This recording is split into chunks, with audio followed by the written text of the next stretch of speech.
telling. Well, hey, everybody. Welcome once again to the Marketing Checklist Viewcast. We're Sharon and Hank Yuloff from Yuloff Creative Marketing Solutions. When you're looking to solve those marketing, sales, HR, and human resources questions, I'm going to start right again.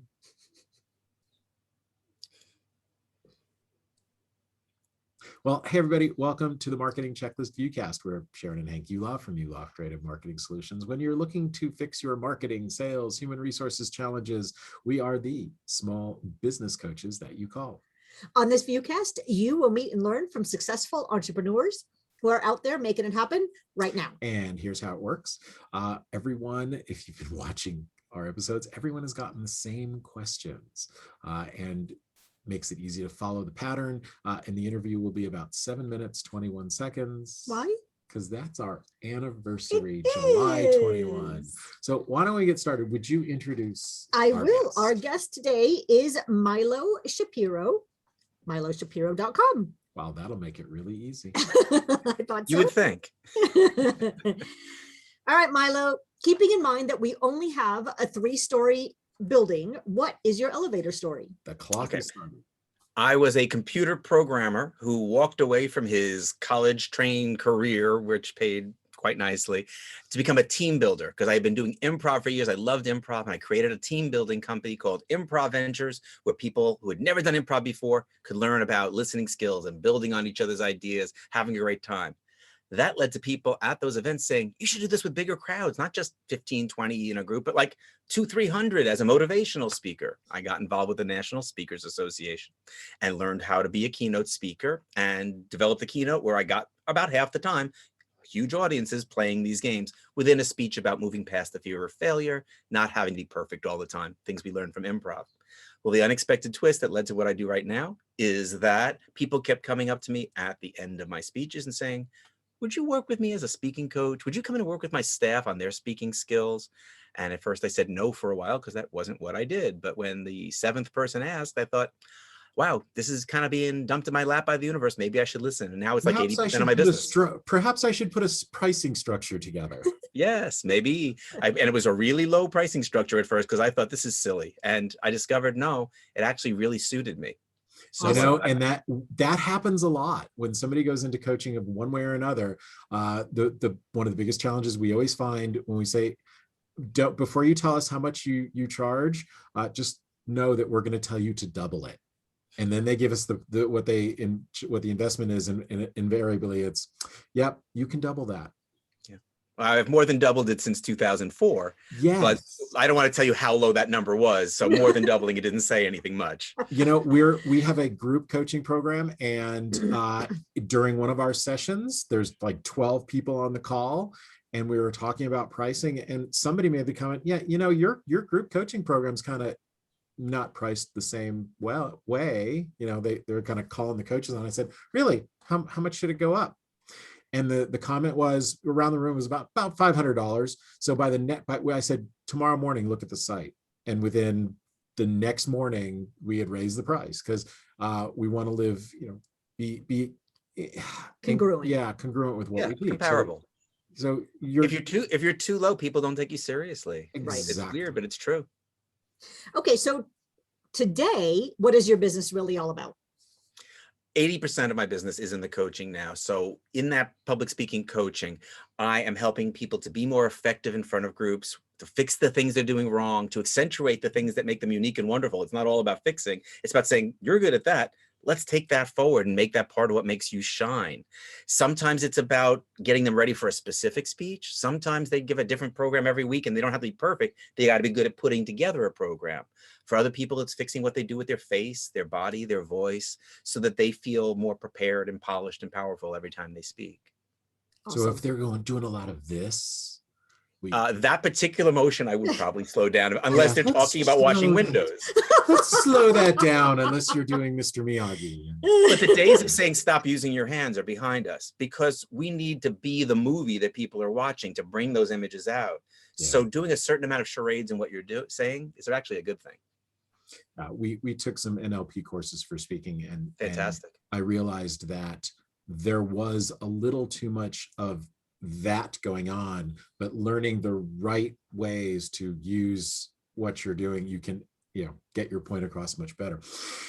I saw someone one time say something like, and there was just the tiniest thing that I'm like, you just said it was enormous with your hands. I'm off screen here probably, but it like, be congruent with your message. So I find this when I'm watching TV or a movie often, is that the words coming out of the actor's mouth would make you think that they would nod their head, but they shake their head. No, it's like, okay, it's completely incongruent. That was the best meal I've ever had. There's training to do that on purpose. You can purposely do that, but not too many people would know how to work that. Well, I see it on stage too, right? There are people that talk, or even just having a one-on-one, right? You tell you one thing and then they're shaking their head. No, it's like, do you realize that you've just given me a mixed message? So Milo fixes that. So why should our listeners flock to you? Because Milo fixes that. That's the bottom line of it. But specifically, why a speaking coach? And there aren't a ton of speaking coaches. Most people think in terms of taking a class, and think there's so much that, I mean, I'm willing to give a class. If a company says we have a class, we have manner, I'm not going to say no, I'll only meet with them one at a time, even though I know that's more effective. But the reason that classes aren't as good is, let's say it's even a pretty good class, there's only 20 people in it. You've already knocked yourself down to being 5% of the person's attention, which isn't so great. But then the class has got to be done one size fits all. So the woman across the room who tends to ramble does not deserve the same advice as the guy across the room who doesn't know how to get started on putting material together, compared to the other person who speaks a mile a minute. It's all different needs. And so if coaching, it's exactly, what does Hank need right now? How would I help Sharon through this particular issue? And sometimes I'm mistaken even about what I think you need until I see you give a presentation. I'm like, we're going to save today's lesson for next week because this is the lesson you really need. And you can't do that in a class. Right. And Toastmasters is wonderful, but and I got a lot out of it going twice a week for many years, but you need to go like twice a week for many years. It's a slow way. I didn't even speak except maybe every 6th week. So it's a lot of learning by osmosis, which is great, but slow. Had someone just given me advice, it would have changed things so quickly. Awesome. What tips could you give our listeners? I think the main thing that people say, what is the main thing you would have people change about their speaking? And it would probably be to get the right balance of stories versus data. That's one of the first things I often have to work with people is stop being a data dump. People can only absorb so much information, but if you could share a little less information and help us really get them through the right stories and then telling them well, your audience will leave better informed, remembering your information better, and want to come back to you for more. Wouldn't it be nice if you could get 2 keynote speeches out of it instead of 1, because they were both better? Absolutely. Very cool. You know what he just taught me? I'm working on a webinar right now. I'm going to take out like 20% of the content. Wow. Awesome. Yeah, More stories. Cha-ching. There we go. Yeah, it makes a difference. What's an amusing job title for you? Let's see, I am the CEO, the Creative Expression Officer. How about that? Nicely done. Ooh, Thank you. That. What are the most common questions that people ask you about your business? Should I start with a joke? Is one I get a lot. And the answer is not unless that joke really ties into your material. Humor is great. And we could have a whole discussion about appropriate use of humor and how humor fits into more speeches than people think. But that's a big one. Like, are there topics where we can't use humor? I get, and it's pretty much no. It's more about your audience than topics. There's been a couple of times where I've said no, but there's been a couple of times people have been startled while like, oh no, you need to put some humor in there because this is too heavy to take otherwise. What are the topics? How many sessions will I need to be good? That's one of my. Yeah, it depends. Yeah, and that's why the first session isn't even a coaching session. It's an inquiry into where are you at, what are your goals, what do you want. I've had people who were horrible, and in 3 sessions were only not so bad, and they were satisfied, and that was all they needed. I had somebody else who started out pretty darn good, and we met over 20 times because he wanted to speak to Congress and Obama's staff. Wow. What you need is going to affect it, and how quickly do you learn? Also, how hard do you work on your homework? If you throw in 20 minutes the night before each appointment, you're not going to grow as fast as that guy did, who I could tell he put in about half an hour a night. I didn't ask him to, but he really, really wanted it, and it made a difference. How badly do you want it? Yes, I heard. I used to run the chamber lunch for 5 years, and I stepped down, and the gentleman that took over was going to lead with a joke. And if you know the joke, you can fast forward to the punchline. But the question before the punchline is, which one did the guy marry? You know, the blonde, the redhead, or the brunette? Right. And I saw him starting to do the joke, and I pretty much stood up and said, Jamshi, don't, because I knew the joke, and he kept going. And stop. don't, yeah, it's oh.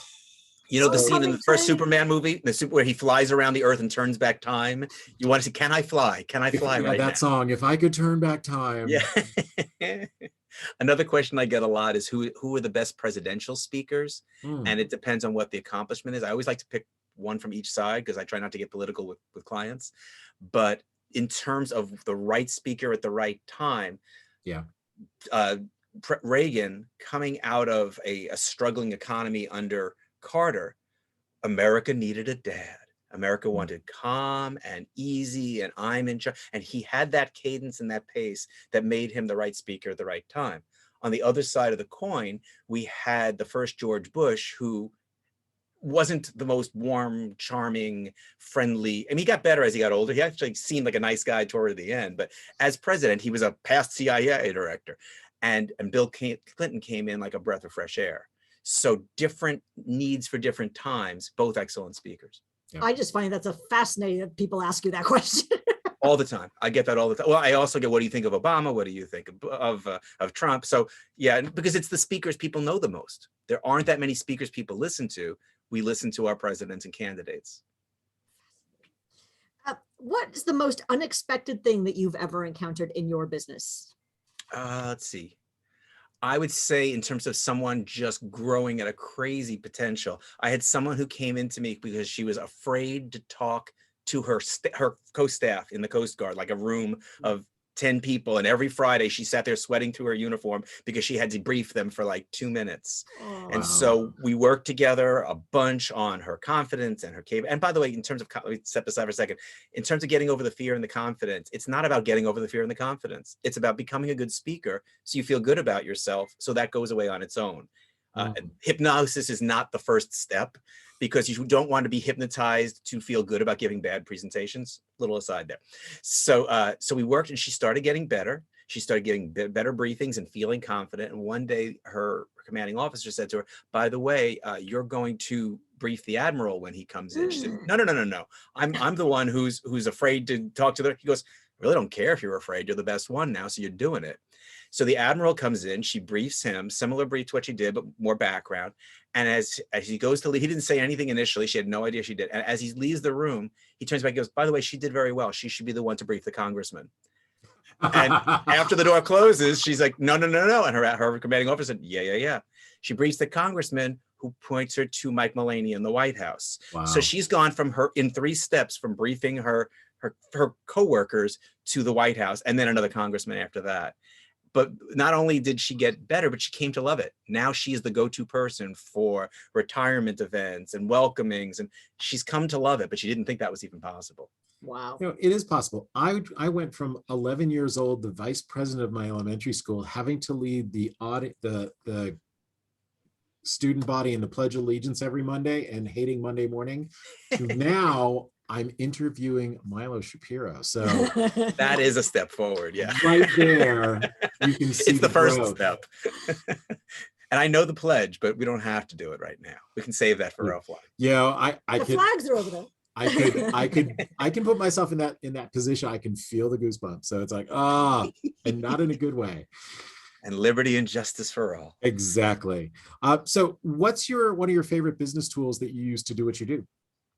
You know, it might seem obvious and simplistic, but it's been life-changing. I have said many times that the pandemic, we went 100 years. It could have happened in the 80s. It could have happened in the O's. That it happened the year that Zoom happened is a miracle. We would have all been Skyping one person at a time 2 years earlier, 3 years earlier. And I have gone from only doing this with people who are out of town, because I have clients all over the country and even outside the country in the Middle East. But those were the only ones who wanted online. Now we are able to do coaching through this past year. And I'm finding now that I'm willing to meet people again, a lot of them are like, do we have to? Or is it worth the drive? Could I just take today off? Because I heard there's gonna be traffic.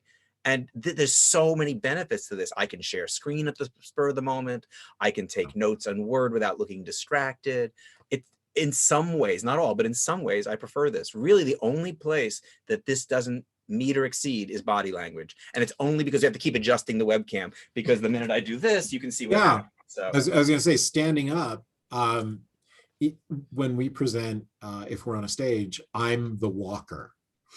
yes. And Sharon is the anchor, as it were. You don't mean she weighs you down? No, she has her spot. I'll stay here. She's got her circle that's very pleasant.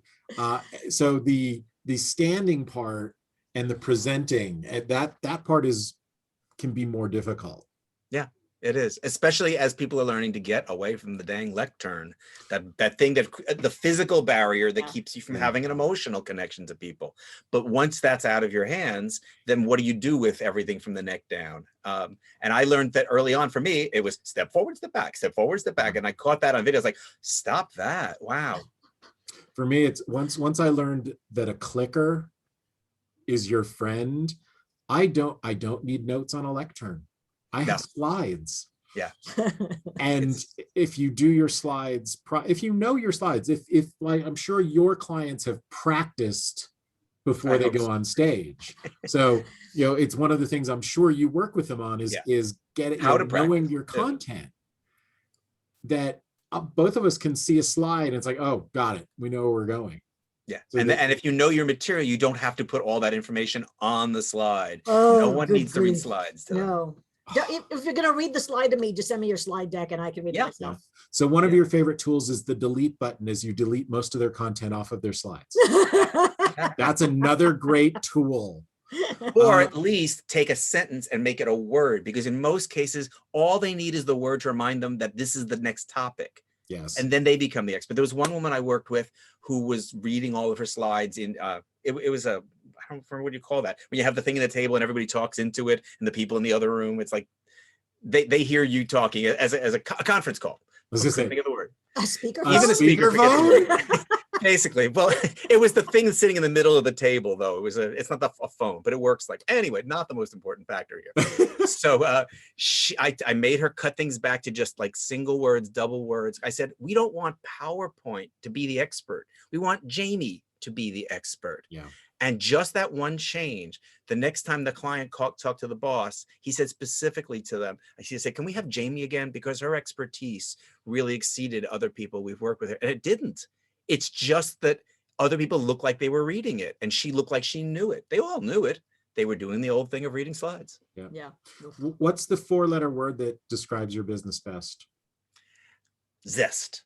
Just putting energy and fun and play into it, because if I can't have fun with what I'm doing, I'd rather not work with that client in most cases. It sounds like that's what makes you the happiest about your business too. Yeah, that's a good point. I never really thought of it that way, but I'm playing in all the different aspects, and it should be fun. I hope it is. I think that's part of why people come back to me, or say I was willing to book a second session. I thought I would just do one and then want to run away, but I had fun today. I think that's a great thing to achieve.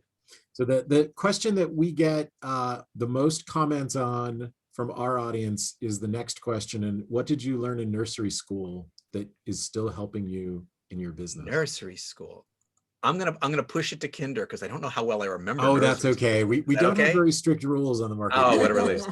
Because kinder comes to mind on this one. And I think the lesson I learned in kindergarten that I live by now, it's one of my big lessons, is if you don't ask, you don't get. Mm-hmm. And I don't know if it was manipulative or what for a 5-year-old, but I discovered that my probably very exhausted kindergarten teacher, because I now realize how hard that job is. Yes. Everything had to be done a certain way, but if you asked for something and it wasn't too far out of the boundary, she was likely to say yes rather than having a discussion.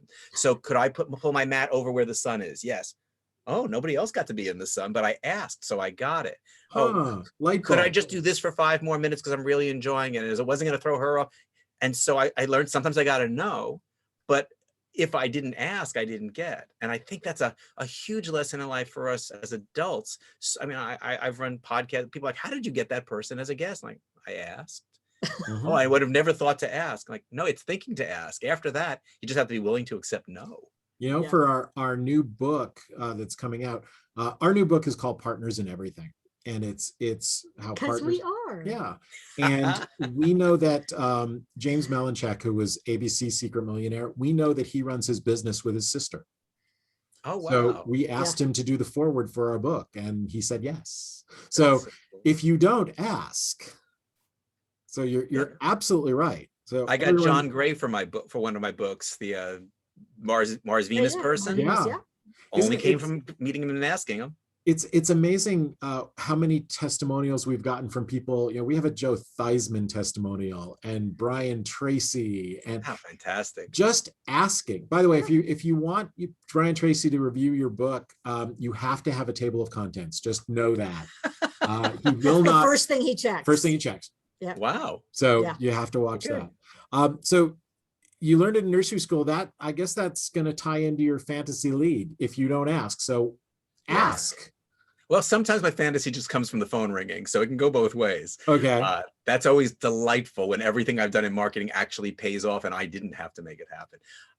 But my fantasy client is the CEO who's open-minded and wants to see this happen for himself and wants to be better, or she really wants to take it to that next level. And the reason it's the CEO isn't because I'm so impressed with CEOs, although sometimes I am. It's the fact that what the CEO does can trickle down. Oh yeah. So when I worked with a CEO over at Sharp Healthcare, which is one of the major healthcare companies here in Southern California, he really took it on and he grew. And what happened was, oddly enough, one day after a presentation where there was like 4 or 5 of them and he was one of them, a group of people came into his office and said, we don't know what you're doing, but you're making us look bad. You are not the speaker you were a year ago.